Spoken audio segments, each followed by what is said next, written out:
You have countries with massive GDP, powerful economies, global influence, advanced infrastructure, and endless opportunities.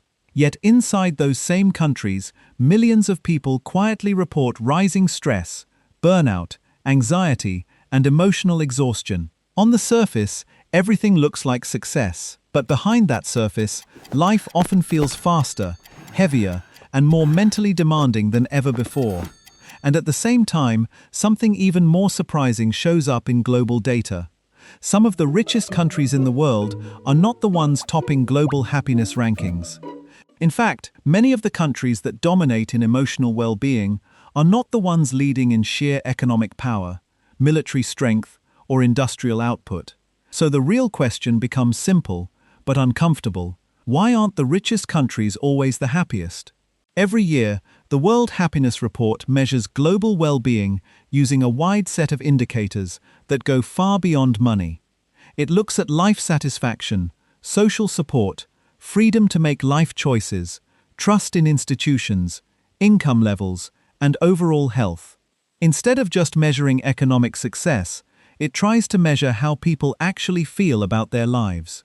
And surprisingly, year after year, countries like Finland and Denmark consistently rank at the very top of the global happiness rankings. These societies don't just appear once in the list. They stay there, repeatedly, across different years, datasets, and methods of evaluation.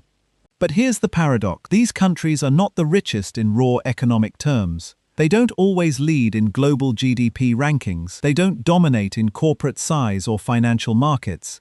And they are not defined by extreme wealth accumulation or hyper-competitive economic systems.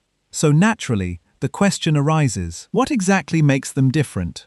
The answer starts with a shift in how we understand happiness itself, because happiness is not just about money, and it never has been. Yes, income matters, especially at lower levels.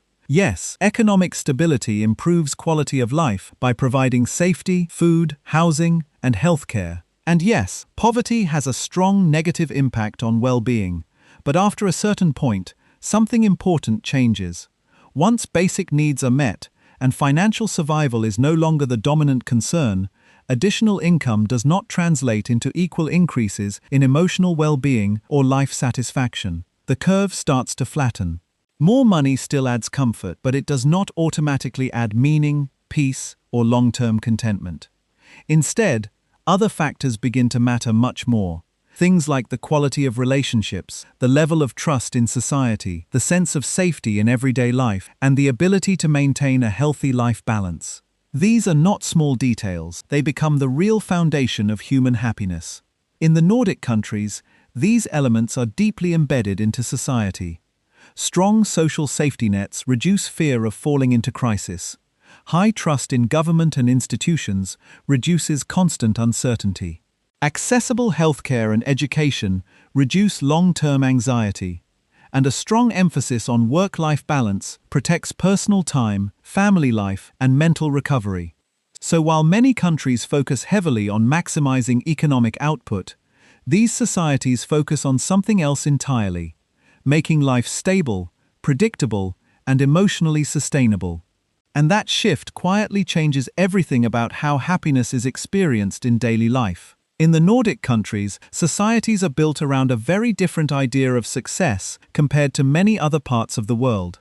Instead of focusing only on rapid economic growth or extreme wealth accumulation, these countries prioritize stability, equality, and long-term well-being. Strong social support systems, free education, universal healthcare, and low levels of corruption all work together to create a deep sense of security in everyday life. Because people know that basic needs are protected, there is less constant anxiety about the future. In simple terms, many citizens don't feel like they are surviving day to day. They feel like they are living with stability.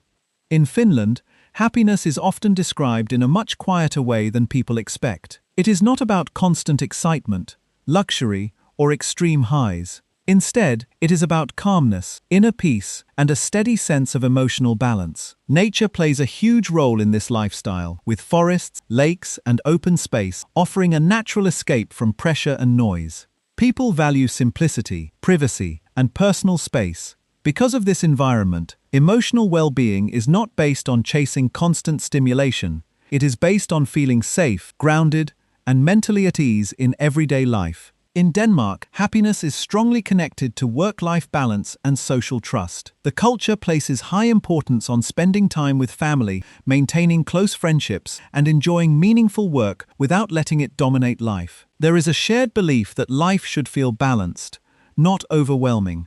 This is where the idea of hygge becomes important, not just as a cultural word, but as a lifestyle philosophy built around comfort, warmth, togetherness, and simple daily pleasures. It reflects a deeper understanding that happiness often comes from small, consistent moments rather than constant achievement. Meanwhile, in many of the richest countries in the world, life can look very different. Higher income often comes with higher expectations, longer working hours, and increased pressure to perform.